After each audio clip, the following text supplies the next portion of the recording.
crashes, defective products, dangerous drugs, injuries, and abuse.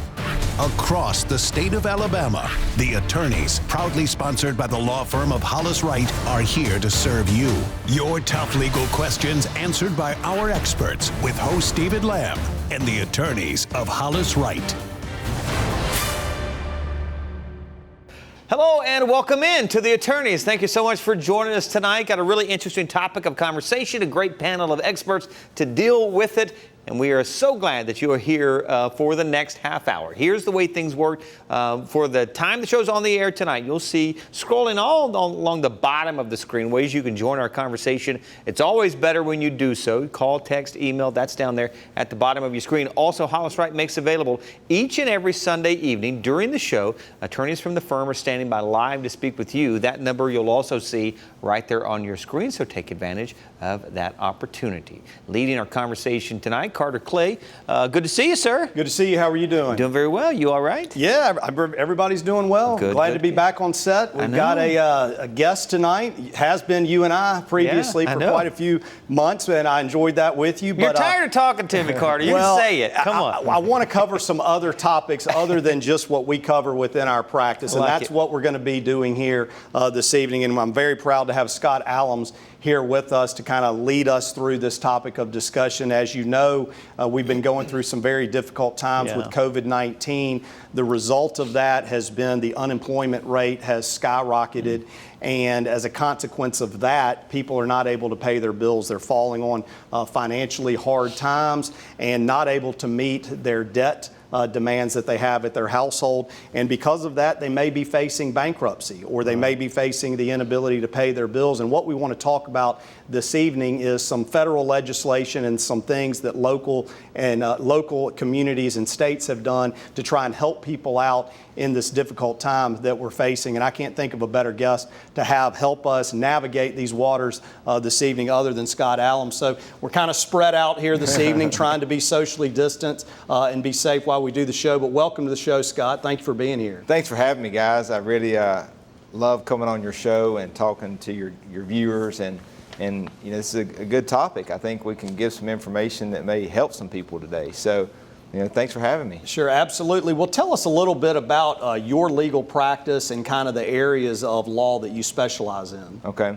Well, I have a general consumer protection practice myself. I practice law with my wife and her twin sister, and they do Social Security disability and family law and adoption and those type things. But I kind of stay in the bankruptcy realm and dealing with debt collection and mortgage-related issues and bankruptcy and non-bankruptcy matters relating to consumer protection type things. Great. Well, kind of as a jumping off point, let's talk a little bit about the different types of bankruptcies. I think there are probably two primary types of bankruptcies that individuals can avail themselves of if they find themselves not being able to pay their bills and are in need of bankruptcy. What are those? Well, in general terms, right? I mean, trying to be stroking this with a broad brush, right? For personal individuals, you've got Chapter 7 and Chapter 13. The difference is Chapter 7 bankruptcy, people refer to that as just a straight bankruptcy. It's a liquidation. It's not a restructure of debt. So if you're behind on your car, it's not going to help you restructure that car. If you're behind on your mortgage, it's not going to help you restructure that mortgage. And the Chapter 7 bankruptcy is you're only eligible to do it once every 8 years. So you have to be strategic somewhat in that you don't want to use your ace in the hole if you don't need it, right? And so, but it's a powerful remedy. It's with Congress wrote this legislation to protect consumers and protect individuals, and it's powerful and it can help you get a fresh start. You know, when you're struggling to pay your debt, when you're facing a wage garnishment, there's a lot of reasons why to do it. The other type of bankruptcy is Chapter 13 bankruptcy, which is also known as debtor's court, where it's a restructure of your debt where you propose a plan. It's different than such as a debt consolidation. You have actual federal law and federal protection where you propose the plan and you're asking a federal judge to approve your restructure plan. And that plan can be structured in a way to restructure mortgage payments. You know, you're behind on your mortgage, to restructure that. You get behind on your car payments, you can restructure it. And it's very powerful in that unsecured creditors, which is medical bills, credit card debts, depending on income and asset levels, may or may not have to be paid back in full. So it's a powerful tool as well. Now, are both of these bankruptcies handled through the federal court system? They are, All right. yes. And one of the aspects of bankruptcies that I think are particularly important that the viewers need to know about is the automatic stay, which I believe applies to both the Chapter 7 and Chapter 13. Talk about what the automatic stay is in terms of creditors collecting against the individual. Great question, because that is one of the most powerful tools out there, right? It's automatic, as you said. So as soon as you file your case, you get this stay. And how I explain it to people, and just my clients in general, is creditors stay back. You can't come over here, you can't call me, you can't harass me. You have to stop all collection efforts. So wages being garnished, things are stayed. It has a chilling effect of the situation to help, get things back in place. And it is applied to both chapters. I know we're kind of oversimplifying this a little bit this evening, but what are some of the criteria that people should look at in terms of whether they should consider going to see a lawyer and potentially filing bankruptcy? I mean, I would assume that you would initially counsel people or the viewers to try and figure out a way to meet their debt obligations, try and restructure some of the debt, but give us some of the criteria that the viewer should consider in terms of whether they reach that point of no return where they really need to consider bankruptcy. It's really it's a situation to where debt, and the clients I see are facing this overwhelming feeling of, I've got this big burden on my chest of, I don't know what to deal with, right? I'm scared to go to the mailbox because I just paid the power bill and boy, it's showing up again. And you see these things in people where it affects relationships, it affects your ability to cope at work, dealing with debt in general. And so, I encourage people not to let it negatively affect your life. Go seek some counsel. When things start to snowball, when you start seeing you can't afford to pay your debt, don't wait till you got the repo truck in your front yard to call the lawyer, or you're facing a foreclosure next week. Seek out counsel, see what your options are, because, I see people filing bankruptcy for three main reasons, right? They lost a job and now they're back working and they're trying to restructure their debt. They had a lapse in medical insurance and they had incurred this major medical bill, or they even went through a divorce, right? Is where they had two incomes and now they're down to one income. And so those are situations in general topics when people need to file, but or consider filing. But in essence, these debts affect relationships, really, because it's this undue burden of the kids don't understand, Mama can have $5 to go to the movies or go down the store, and you snap because you don't have it, right? And so those are the difficult things. Time for us to step aside. Our first break of the evening. As we do so, a reminder, Hollis Wright does an incredible job on social media. So if you are on Facebook, Twitter, Instagram, YouTube, be sure and check them out there. Really great resource to keep you up to date on what's going on at the firm. Also, they do some really cool giveaways as well. So it could be financially beneficial to you to give them a follow. So check them out there on social media. Stay tuned. More of The Attorneys coming right up.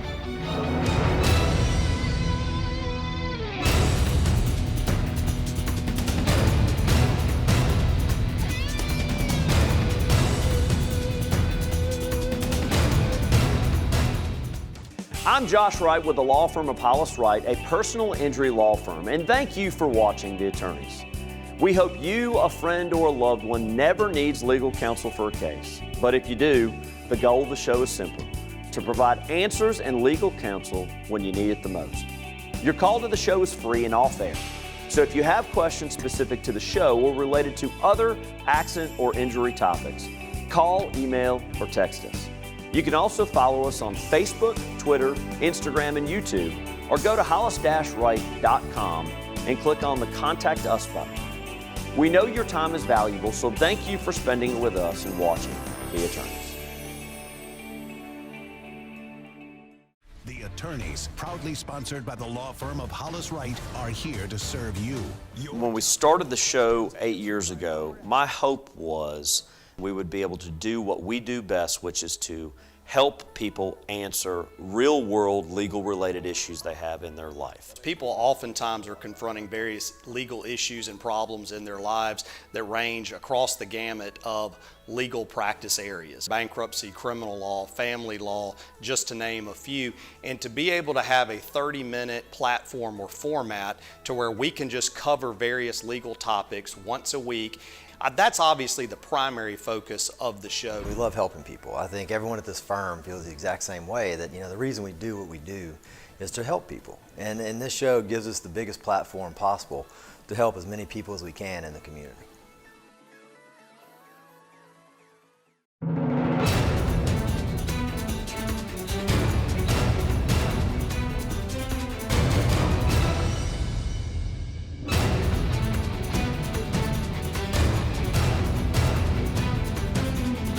Welcome back into the Attorneys. Appreciate you joining us tonight. Don't forget, we'd love to have you join the conversation. All along the bottom of the screen, ways you can join our conversation, and the phone number you just always need to know. Commit this one to memory. It's 844-LAW-TALK. Carter?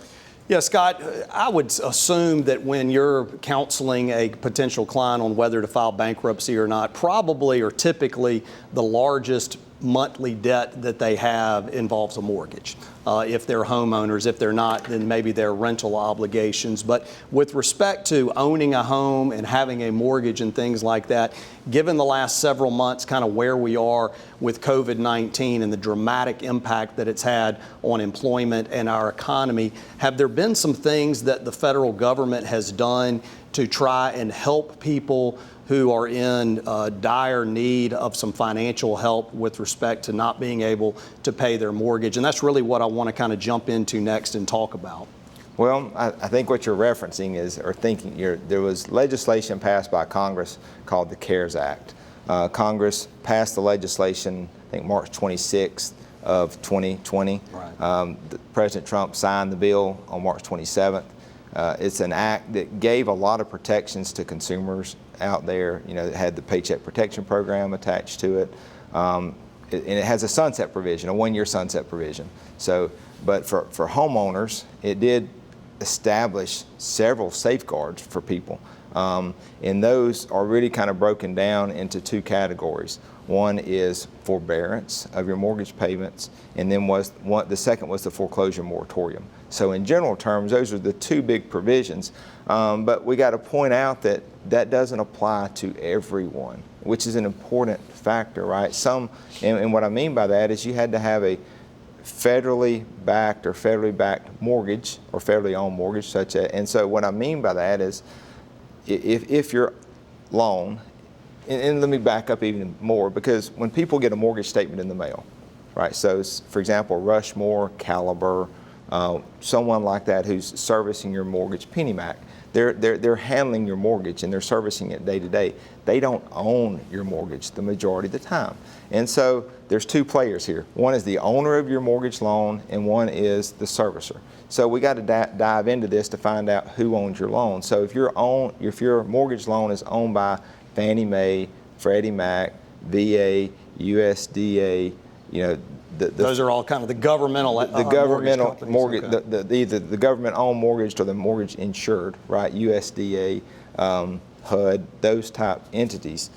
You do fall under the category of these protections. And so, in general terms, as far as the foreclosure moratorium, these things expired under the CARES Act, but these federal insured government entities have extended those protections through the end of the year. Okay. So we do have that in place, which is good. The second thing, and what we're really concerned about is, does everybody know these things exist? It's all over the media that the forbearance is, and what is a forbearance, right? And why do I say do they know it exists? Because I saw an article that said 400, and this was early October, that 400,000 people who were eligible to take advantage of a forbearance still haven't. And so, wow. And when you say eligible, meaning that they had some type of financial hardship? Meaning they're delinquent. Okay. And meaning number two, their government was federally backed. Right. Okay, so they met those. And all you really have to do to qualify for this is to attest that you're suffering some type of COVID-related financial difficulties. That's it. Yeah. And then you get it. And so what it is it's an up to two parts, up to a 6-month forbearance, and then if you're still not in a situation where you can financially move forward, you have a second option to request a second 6-month forbearance. Right. And the important thing is that you can request it doesn't have to be 6 months. And what does forbearance mean? It doesn't mean that the mortgage payments go to the end of the loan. So if you're a homeowner and you can't afford to pay your mortgage, this may not be the best thing for you, right? Just because you don't have to pay it, it's going to be coming due. Right. So at the end of pay it at some point. Pay it at some point, and that's where we're headed, right? A lot of these programs or people are coming out of these forbearances, and what do? And so we have these two prongs. We have your principal, interest, and escrow payments or in a forbearance, so they don't have to pay, right, for the 6 months.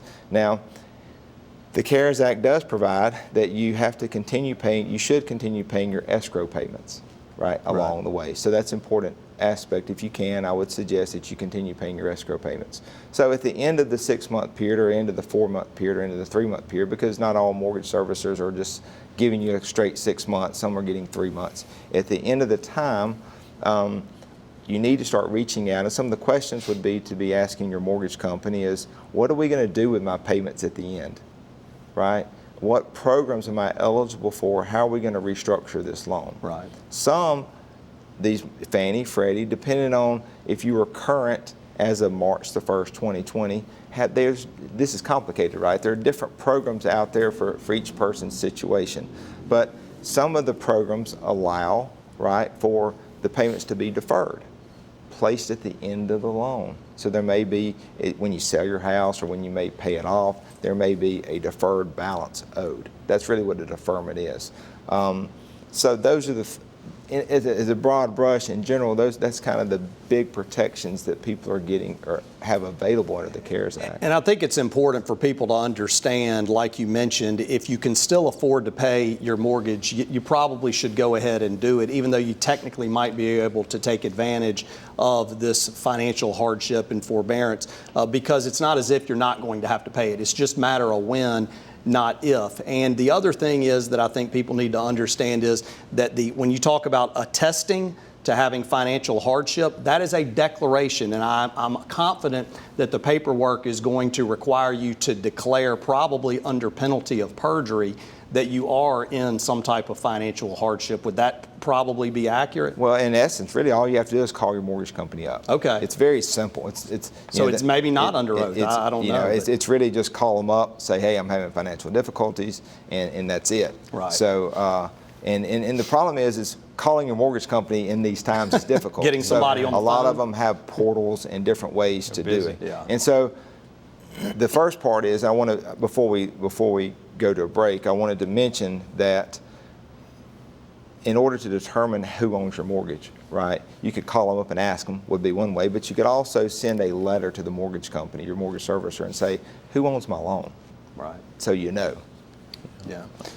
You have a question or anything? Question, Yep. real quick. I've been involved in a car accident and now I'm contemplating filing for bankruptcy. What should I do? A little outside the CARES Act, but, but go ahead. I like that question. Yeah. I like that question because if you're going to file bankruptcy and you're involved in a car accident, you better disclose it, right? You better tell your bankruptcy lawyer that you filed. If you're in an active case, you need to disclose it. If you're contemplating filing bankruptcy, you better disclose it because there's a defense that defense counsels like to raise called Judicial Estoppel, right, or res judicata, some type of defense. I'm very familiar with it. Yes, which is that you're taking one position in a federal court case and now you're trying to bring an action against me, and it could bar that recovery. Yeah, but basically, David, as a personal injury attorney, I want to know if my client has filed bankruptcy or is contemplating bankruptcy because they could be judicially estopped from pursuing the personal injury claim if they fail to disclose that in the bankruptcy litigation that they've got this claim.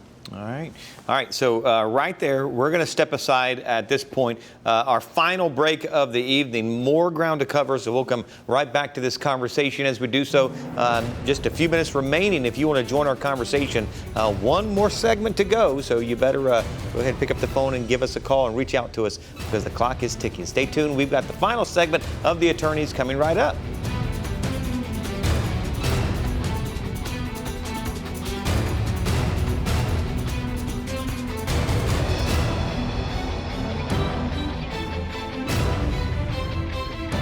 I'm Drew McNutt with the law firm of Hollis, Wright. We often get asked, what happens if someone is injured by a motorist who doesn't have any insurance coverage? In tonight's Legal 411, we will address uninsured motorist coverage. Under Alabama law, all automobile policies issued must provide uninsured motorist coverage unless the name insured rejects the coverage in writing. If you purchase this coverage and you are injured by an uninsured driver, you can make a claim against your own insurance company to compensate you for the injuries caused by an uninsured or underinsured driver. While liability insurance is required by state law, it is estimated that over 20% of the motorists in Alabama do not have any coverage at all. Uninsured motorist coverage provides you with the ability to protect yourself and your family in the event you are injured or killed by one of these uninsured drivers. If you are concerned about whether you're covered, I recommend that you check your declarations page or contact your insurance agent to discuss your coverage options. If you do not have uninsured motorist coverage, consider adding it. And if you do have it, discuss increasing your limits. Oftentimes, you can purchase hundreds of thousands in coverage for less than $100 a year. Please remember, your call, email, or text to the attorneys is free.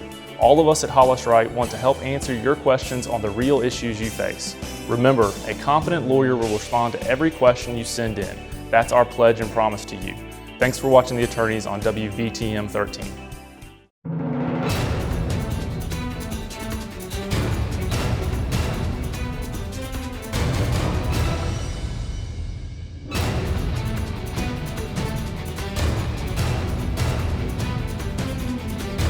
Welcome back into The Attorneys. About 6.5 minutes remaining in our show. So if you want to join our conversation, not much time for you to do so. And don't forget those attorneys from Hollis Wright standing by live to speak with you. That number you see right there on your screen. Carter? Yeah, Scott. So let's talk a little bit about what happens after forbearance, because you've applied through this CARES Act. The mortgage company has accepted, I guess, your application, which they basically have to if you've demonstrated or shown any level of financial hardship. You've gone through the 180 days or whatever the period of time is where they have not been collecting the mortgage payments, and now you're on the back end.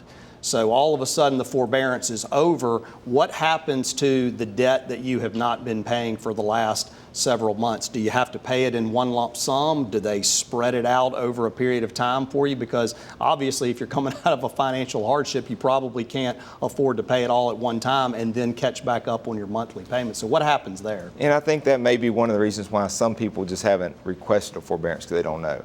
And let me preface this by saying this is an ever-changing world, right? All the mortgage companies, all the owners of the loan are writing regulations. This stuff is changing, and what we talk about now may be different tomorrow, right? So in essence, in general terms, right, why I wanted to mention, it's important to identify who owns your loan, because Fannie Mae, Freddie Mac has different programs available than the VA. A VA, someone whose loan is insured by the VA. So sometimes the VA has what's called a partial claim, where they will take that forborne amount, defer it into a partial claim at the end of the loan. And so it may just become due at some point later down the road. Depending on a lot of these programs depend upon were you current March 1 of 2020, were you behind 30 to 60 days at the time of March 1st. So to kind of say this is what's going to happen for this program, we could spend hours going through each program. But in general, I want people to understand that there is remedies out there. That's the main takeaway from this, is that there are some remedies for people.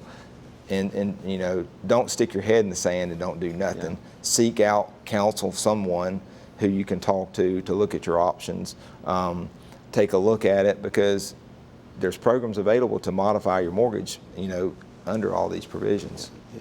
Well, let's ask a positive question. And the positive question is, what if you get into the circumstance where you were in forbearance, they were not collecting for several months, and all of a sudden you get your job back, and all of a sudden your financial hardship ends? Do you have any recommendations for the viewers in terms of ending the forbearance early, or notifying the mortgage company that, hey, I'm doing better now, I can go ahead and start back paying my mortgage? I think people's knee-jerk would be, why would I call somebody and tell them I'm ready to start paying again? But there may be some benefits to doing that. Well, part of the benefit is because if you get in a 3-month forbearance, or let's just assume it's a 6-month forbearance for this discussion, right? And 3 months in the way, you're back working, you're making money, right? It may be best just to call the mortgage company and say, I'm ready to resume payments. It's your forbearance. You have the right, it's written in there that you have the right to make it shorter. It doesn't have to be 6 months. And the advantage is that's less, right, as far as that you're going to owe. And I also want people to realize, though, that, and one thing we didn't talk about is that during the forbearance period, there shouldn't be any negative impact on your credit reporting, which is another important factor. It is important. Right. But if you were behind, they're going to continue to report you behind. But if you were current and then now you need a forbearance, they should continue to report you that you're current. Yeah. All right, just over 2 minutes, just enough time for you guys to have a final thought, just to leave our viewers with. And Scott, if you would, you go first, please. Okay. Well, the main thing that I want people to realize is that there's remedies out there. Don't stick your head in the sand. Don't sit at home, wondering what my options are. Don't wait till it's too late, right? Because what we've been talking about today was protections under bankruptcy and then protections under the CARES Act. So let's just say your mortgage company is not Fannie, Freddie, BHA, US, a federally backed mortgage. There may be no foreclosure moratorium that protects you, right? And so that's when either the standard modification, loan modification route may go, seek out protection, or you may need to file bankruptcy to protect your home. Just don't wait to the last minute. It's better to kind of seek advice early to see what your options are. Yeah, and I think from my perspective, just to add to that, I think all the viewers, everybody out there needs to understand and recognize that everybody and every company in the situation that we all find ourselves in is generally willing to work with you in terms of modifying your loan or helping you meet your debt obligations on the mortgage, or even going through this forbearance under the CARES Act. And the last thing you want to do is not take advantage of that and find yourself in a situation where you're now delinquent, you're behind, and you're facing a default on your mortgage where the mortgage company is coming forward trying to foreclose on your house, and you may be facing bankruptcy, because under the circumstances, that can be avoided pretty easily. Right. Yeah. Interesting times we're living in, for sure, but some really helpful advice tonight. Appreciate Scott and Carter, both of you. Thanks for being with us tonight. I think it helped a whole lot of folks because we're in a different day today, for sure. And like both of them really hit on, the main thing is don't bury your head in the sand. There's help out there, and get legal counsel, maybe just to let you know what kind of options that you do have. So we appreciate you being with us tonight. As always, thanks so much for joining us. We're really grateful to have you watching our shows on Sunday night, and we'll look for you next time right here on The Attorneys. Have a great week, everybody.